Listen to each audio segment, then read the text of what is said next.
Radiation కంటికి కనిపించదు, కానీ దాని ప్రభావం చాలా తీవ్రంగా ఉంటుంది. మన కళ్ళకు కనిపించని ఎన్నో శక్తులు ఈ ప్రపంచంలో ఉన్నాయి. వాటిలో ఒకటి రేడియేషన్. ఈ పేరు వినగానే చాలా మందికి అణుబాంబులు, ప్రమాదాలు, క్యాన్సర్ వంటి విషయాలే గుర్తుకు వస్తాయి. కానీ నిజానికి రేడియేషన్ అనేది కేవలం ప్రమాదకరమైనది మాత్రమే కాదు. సరైన విధంగా ఉపయోగిస్తే ఇది లక్షలాది మంది ప్రాణాలను కాపాడే అద్భుతమైన శాస్త్రీయ సాధనం కూడా. రేడియేషన్ గురించి కొన్ని అపోహలు. ప్రతి రేడియేషన్ ప్రాణాంతకం కాదు, నిజం కాదు. మోతాదు, సమయం, రకం ఆధారంగా ప్రభావం మారుతుంది. ఒకసారి ఎక్స్రే తీసుకుంటే పెద్ద ప్రమాదం నిజం.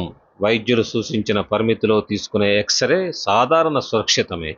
కాబట్టి రేడియేషన్ చూసి భయపడాల్సిన అవసరం లేదు, కానీ దాని గురించి సరైన అవగాహన కలిగి ఉండడం మాత్రం అవసరం. రేడియేషన్ వల్ల ప్రమాదాలు. రేడియేషన్ నియంత్రణ లేకుండా ఎక్కువ మోతాదులో ఎరుక్కుంటే ప్రమాదం ఏర్పడుతుంది. దీనివల్ల DNA దెబ్బతినడం, కణాల నాశనం, చర్మం కాలిన గాయాలు, క్యాన్సర్ ప్రమాదం, జన్యుపరమైన మార్పులు జరిగే అవకాశం ఉంది. అందుకే రేడియేషన్ ఎప్పుడూ నియంత్రిత పరిస్థితుల్లో మాత్రమే ఉపయోగిస్తారు.